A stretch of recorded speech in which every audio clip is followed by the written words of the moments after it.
Hi, and welcome to the Sleepy Turtle Podcast. It's 2 a.m., and I don't know who the sponsors are. But you should buy something from them, because buying things from sponsors is important. So, Djokovic, I'm going to run through this quick. I was covering another event at another venue today. Just got back. Sorry this is going up late. Weekends are a little tricky for me sometimes in August. But you don't care about that. And I don't care about that. What you do care about is Djokovic-Struff. Djokovic is 7-0 against Struff. He's only ever dropped one set against him. I've watched this matchup a bunch of times. It doesn't matter how good Struff comes in. Djokovic just keeps putting the ball back deep, and Struff sprays errors. It's just really difficult for Struff to hang in rallies with him. His backhand is a bit error-prone. Huge forehand, but that's only a factor when he's serving really well. So, Djokovic did it again. Made me believe he was about to crash out against Norrie. The second set was close, and he looked frustrated. Got broken early in the third, and from there he just rolled. Norrie was doing well with his forehand down the line, but backhand just broke down completely. He just really looked like he was maybe trying to get too low on it almost, and just really a lot of tension in the swing. Clipped the tape 20 times on his way out of the match. So, rough end for him.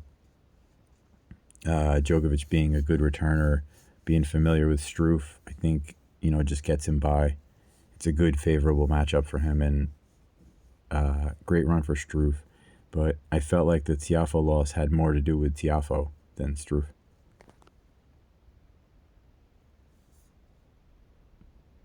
Djokovic in 4 there is what I expect, by the way. I do think that Djokovic is a step slower, so if Struff serves well and is able to hit, aggressive returns, I think he can steal one set. Machac and Fritz is a pretty interesting matchup here. Fritz has been really, really good this season. He won their United Cup clash. It was a forfeit. He was down 7-6, and it was 6-5 in the second. So, pretty close match there. Considering Fritz is having a really good season, that's a good result for Machac. Previous match was in Roland Garros in 2020. They played a 5-setter. Machac should be better on clay, but still, it shows that most of their matches so far have been pretty close. Machac is playing well here. He beat Blanchet pretty comfortably. Fritz had a tough day with Jerome Kim. Not a bad result. From my viewpoint, I think Jerome played really well. He's solid. Similar players. They, both have a very steady forehand and backhand, hit the ball clean, and decent serves. So I think, Fritz is just a little more cohesive with his offense at this point. I don't think he's thinking much out there. I think things are pretty automatic for him with his choices. And he's hitting his backhand down the line often enough to keep people honest. So, a good level from Fritz coming in here. Machac probably can win this match. He's playing really well. Takes the ball down the line well. And Fritz, at the end of some long runs of tennis, at times he's looked a little bit burnt out, and I would say that Fritz has had some really, really rough draws as far as playing dangerous, offenses in good form. The Wimbledon draw certainly was ridiculously difficult. And now, playing Kim is not the worst, but it's the worst time to play him. He's usually a bit worse than this. So now he's playing Machac, who has been relatively injured all year, but now he looks okay and he's playing well. So I expect this to go 4 or 5 sets at least. Fritz is more consistent. Probably the more fatigued athlete in terms of mental faculties, but physically, I think he can probably go longer. Even though Machac has played way fewer matches, I think Fritz is in better shape overall. So Machac is healthy, but, Fritz has put in a ton of work on his fitness and stamina. So I think he'll get by in, 5 sets. The upset is very much on the table here just because of, how much tennis Fritz has played and how much of a factor that is at the U.S. Open. Generally the guys that haven't played as much go on big runs. You see it with Struff. You see it with Machac. and a handful of other players, and the women's draw also. Suddenly, certain players that have kind of tanked most of the season are thriving, because they're fresh. They're not as injured as other players because they've just played less.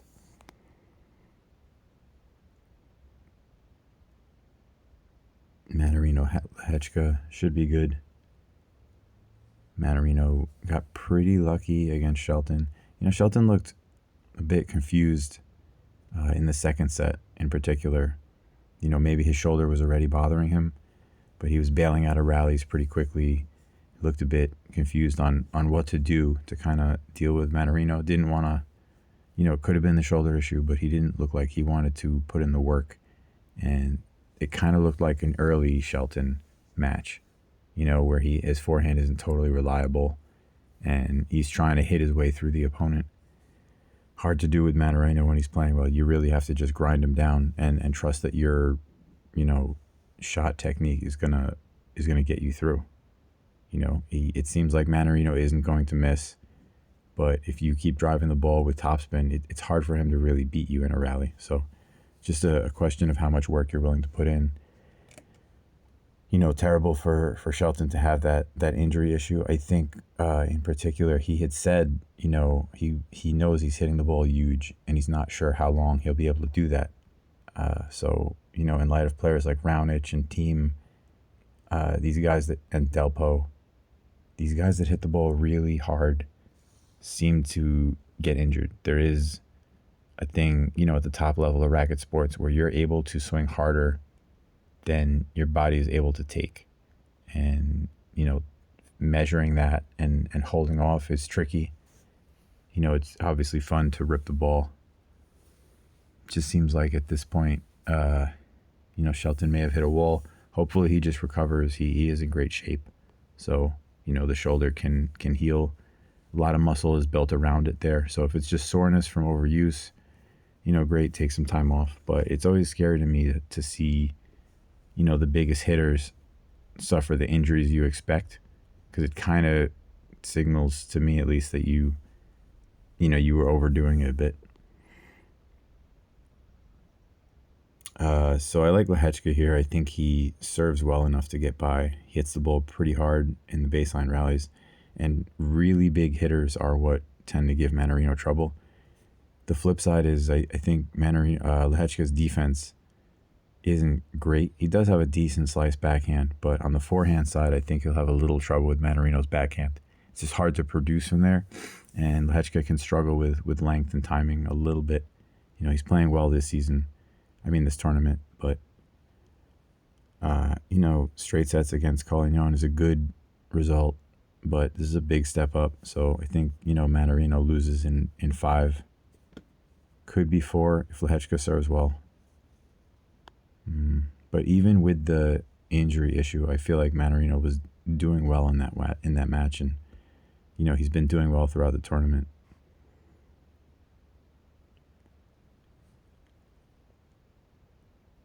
Rinderknech and Alcaraz, have they played before? Yeah, they played in London this year. That's grass, so not really the best, measurement of how they're going to do here. 7-5, 6-4 for Alcaraz in that. So, Rinderknech is able to score when he lands his serve. I think he'll do okay here. Alcaraz has seemed like he's at a better level than usual to start this event. He's really, running through players. Him and Sinner really look unbeatable, in their sides. There are some players, not the usual suspects. There are some players peaking, like Bublik today turned in, one of the best matches I think I've seen in the tournament as far as quality. He was almost reliable. He hasn't been broken yet. And, his match with Sinner is going to be great, but I guess I'll deal with that tomorrow. For now, Rinderknech played in 2021.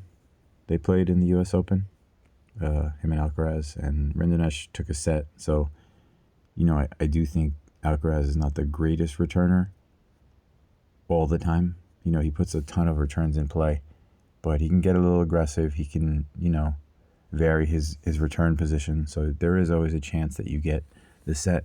I think the thing with Alcaraz and the way he plays is that since he has options to get very defensive or just keep ripping the ball, it's hard to get more than a set. Whatever Fritz touched on this in a post-game interview, they asked, why didn't you go to this tactic more? Why didn't you, stick on the backhand or other things? And he said that even though that can get you maybe a game, that Alcaraz tends to adjust well. So, you're changing your entire strategy to win a few points. And if it's in the middle of a set, that doesn't really work out because he just adjusts and then, you're off your game. So you would expect Alcaraz to win here in 3 or 4 at worst.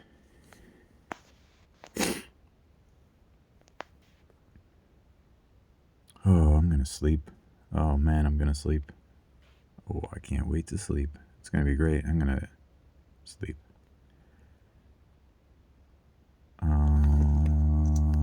Nope. This is today's section of the draw. Some really good matches today. Some good tennis overall. This is, we're just getting to the second week, and the tournament is already really, really good. So maybe at some point I'll stop sniffling.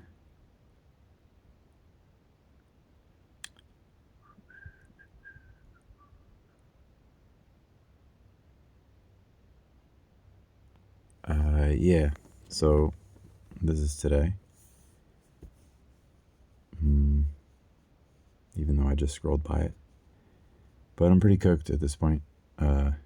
Somehow the major in my time zone is the one where my sleep schedule gets the most messed up. Anyway, Sabalenka played really well against Fernandez. Not the way where you say she's going to win a Grand Slam, but good enough to hold off the defensive abilities of Fernandez. Consistent enough to win. That's really what you're looking for from Sabalenka in a match like that. You're looking for her to just put in the work and grind through. This match should be a little bit easier, just very tricky. Mertens was up the classic set and a break, and Buksha just kept fighting and kept driving the ball, and kind of reminded me of Arthur Fils a little bit, where she was missing early, but as things went on, she just started landing more and more shots. And, Mertens was still looking for those errors, still kind of looking to outlast her. And, when Buksha finds her level, the errors disappear and suddenly you're playing a little more passive than you want to be. And it's hard to ratchet things back up when Buksha's getting full swings. Just a really good result for Buksha here to make this round. I don't think she'll beat Sabalenka. Could win a bunch of games if she serves well. I just think it's one of those spots where Sabalenka and her are kind of doing the same thing. They're kind of going for big forehands and looking to get inside the baseline. And I think Sabalenka just has more weight on her ball. So I think she'll win that in 2. Rybakina, made quick work of Raducanu. Kind of what I had spoken about. I'm not saying I told you so, just, she tends to just hit the ball a bit heavier than Raducanu. And it's hard for Raducanu to really take control of rallies. And Rybakina doesn't really miss too often. And then, with a lead, her serve just becomes a giant weapon. When she's a little nervous, she can hit some double faults. Her percentage can suffer, but playing really well here. Rybakina beat Vondrousova in 2023 on clay. Vondrousova won in 2021 on hard court in Moscow. So nothing that recent, nothing that relevant. Should be a really good match. On paper, since Vondrousova beat Paolini, you give her a pretty good chance here. And she did play really well. I just, it was an issue of stylistic problems for Paolini. Vondrousova just hits the lefty serve that slides. The ball slides away from Paolini's backhand. And Paolini's backhand is compact and just she can't get a deep return on it. The whole match, basically, she just couldn't, keep Vondrousova from getting forehands, well inside the baseline after, on her +1. So, just a stylistic issue. I don't think actually we'll see Paolini beating Vondrousova anytime soon on a fast court, because it didn't look difficult for Vondrousova to hit that serve. She wasn't hitting it to very small targets. She was just slicing it in and thriving. She does defend well. I will say, Paolini had a ball around 5-all in the first to break and probably win the set. And she chose to go right at Vondrousova. Vondrousova hit a great half volley with her backhand for a clean winner. You reverse that, they wind up in a third, I think. So not a terrible match from Paolini, just, a tough spot. And I think also Paolini has become a bit predictable in that matchup. If you watch footage, Vondrousova is walking to Paolini's next shot as Paolini's getting set up to hit the ball. So Paolini, I think, has best practices when she's on defense. When the ball's to her forehand and she's deep in the court, she loops it cross court. Vondrousova was just walking there. She used a lot of good drop shots from that position. Same thing, Paolini, when she's in trouble, she flips the backhand cross court, and Vondrousova was just sitting on that. And these are not, it's not situations where you can do a lot of different things. I just think at this point, Vondrousova knows exactly where the next ball is going, and it makes her that much better. When she has time to set up, very hard to read her swings. So that will let her score a bit on Rybakina, because Rybakina is not, an all-out sprinter. She's trying to read your shots also. So I think Vondrousova will win a lot of games. Could potentially, as good as she's serving, she could win a set. But I just think the Paolini result is an outlier in terms of how well Vondrousova will do here. So I like Rybakina to keep going. It just brings a different dynamic in returning because she's so much taller. So should be a really, really high quality match. But I think Rybakina continues her run.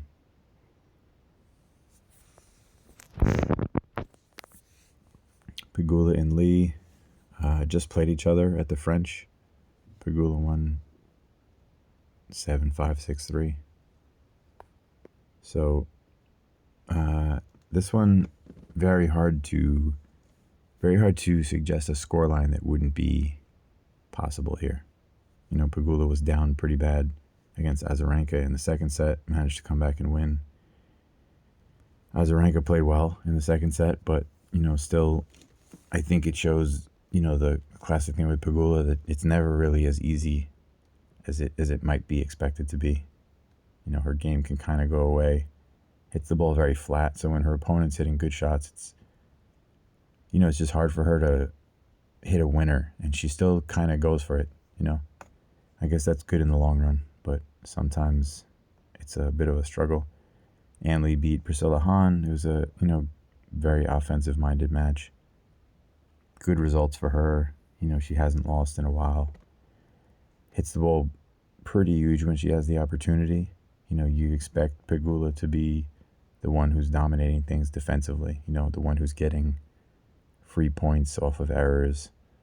But when Ann Lee's playing well, I think her game is actually a little bigger than Pegula's, which makes this interesting. It's a big mental test for Lee. She has to execute almost every time. Pegula is the favorite here. I think if they play the match 5 times, Pegula wins 4 of them. But, when it goes to a third set, Ann Lee, goes very aggressively for her shots, especially on her backhand. So this is tricky, and I am sleepy. So I think I like Pegula.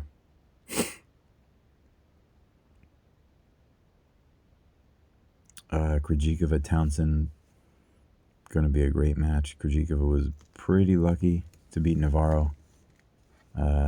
She was down. She was up a break, but went down 15-40. Service game late in the third, managed to hold from there, and that's a big swing in momentum. Ended up holding on to win the match. Navarro played decent. The best tennis she's played in a while. Just, the same story with Krejcikova. She hits the ball really well. She's very aggressive with her shot selection, even though she's hitting the ball with a pretty big and slower swing. She really drives it well, and once she gets control of the rally, she doesn't have to do a lot to score. The ground strokes she's going for don't look particularly risky.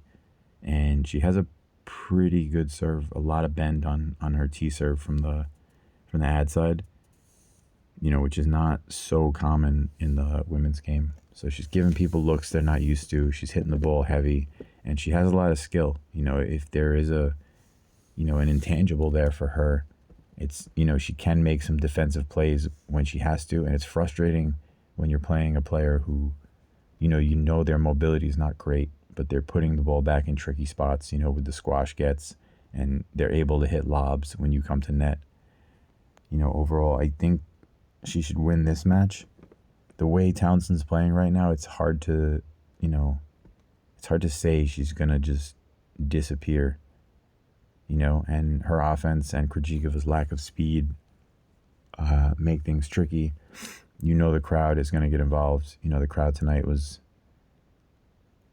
making noises, while Bublik was trying to serve, getting involved, trying to back Tommy Paul. And I think, the only job for the American players is just get close enough, and the crowd they'll just try to make it happen. They know it's not right, but it doesn't matter. It's what they want. And, enough people in the crowd will make noise that it's frustrating. I thought Bublik did well today, just playing anyway. The crowd was still shouting, and he just got, he was ready to serve. He threw the ball up, he served. He did double fault, in the time but I thought it was good to, not really even get involved with it, block them out, because they're trying to get involved in the match. And if you react or you hold off or you stop, they'll get involved. They'll boo, they'll justify their own bullshit, basically, by, pretending that your reaction to their poor behavior is you being the villain. It's fun, it's not the end of the world. It's tennis. If the players are okay with it, I'm okay with it. I'm not, though. I hate it. But I'm sleepy, so I don't want to pick a fight. But I already did. So I like Krejcikova here. I think, the difference between her and Andreeva is Krejcikova hits the ball big. And Andreeva probably should have won the first set. There were a lot of points where she shanked forehands, and it didn't really make sense to me. I know Townsend's hitting the ball really well, but these weren't points where, Andreeva was in particular trouble. She just, didn't time the ball that great, in the big moments. And she knew it too. She was very frustrated. She was, hitting her racket on her leg a bunch. I don't know if it's good to see her that frustrated. It's crazy. She's still only 18, and every time she takes the court, people are looking at her to see if she's ready to win a major yet. So high hopes for the future. Just a big physical ask, I think, to ask a junior athlete to constantly produce at tour level, because they're playing players with a ton of strength. I mentioned Townsend's fitness. I'd say she's in the best shape she's ever been in. And, it's giving her a big benefit. She's hitting her backhand better than she ever has. She's mostly just driving it cross court, but she's timing it well. I saw her take it down the line a few times, she doesn't do it to a very small target. It's not a clean winner, but she's hitting it well enough, and she's coming in behind it, which is creating a lot of problem for her opponents. Andreeva mostly is going to hit that pass, on the run cross court. And, Townsend's lefty, so it's going to be even tougher to get that ball past her. And she's a tremendous doubles player, too. Great play in the second set, too, to run away with things. That double break lead is very important to get, when you're the underdog. Because, things get tricky if you even drop one game at 5-1 or 5-2. Things just start to, get very tricky. Every point, the crowd is nervous. And, that can affect you a little bit, because sometimes they're projecting things that aren't going on, but even getting into that thought process in your head can kind of affect your play. The reason I like Krejcikova here is because I thought Townsend timed the ball rough on her forehand early in the match. And I think that was because Andreeva was hitting the ball very hard early in the match. And I think, Krejcikova is going to be able to hit her backhand cross court and give Townsend some timing trouble, because the ball, it gets deep, it slides, it's quick, it has a bunch of spin. I'm just describing generic tennis things, but, Krejcikova's backhand is excellent. She hits her forehand with a lot of variation also. Probably not as good of a server as Townsend, but when she needs to, it seems like she can dial it up. I think if Townsend had played Navarro, she may have lost, with the level of defense and offensive forehand shot making that Navarro was bringing. So I'm interested to see how this plays out. I saw the odds were Krejcikova is just a very small favorite. I thought she might be a little more favored. I guess Townsend has a great level, and the Andreeva win rates highly. But this is a round where I think, having watched some of the matches, I think there's some projection about how big the results were versus how much of it was, a stylistic issue. And certainly the crowd got heavily involved in the Townsend-Andreeva match, which, Andreeva's had some tough spots recently where, the crowd affected things and was not exactly on her side. So, potential that bothered her a little. So I like Krejcikova there. In 3, her classic thing is to, wind up in a third set, because she is a bit error prone and, not the greatest defender. So a much more effective player when the edge is off for both players. So, Townsend's fitness being better might help her here. But for me, Krejcikova has looked a little better, in neutral baseline rallies.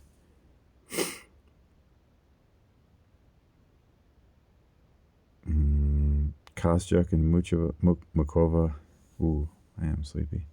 I don't think that match is tomorrow. Yeah, I think I'm into the bottom section of the draw now. So I will skip it. I'll post this up. I don't know why I'm telling you what I'm going to do. You probably already know what I did if you're listening to this. Yeah, and then I'll sleep. I don't know if I mentioned that I'm sleepy, but I sleep.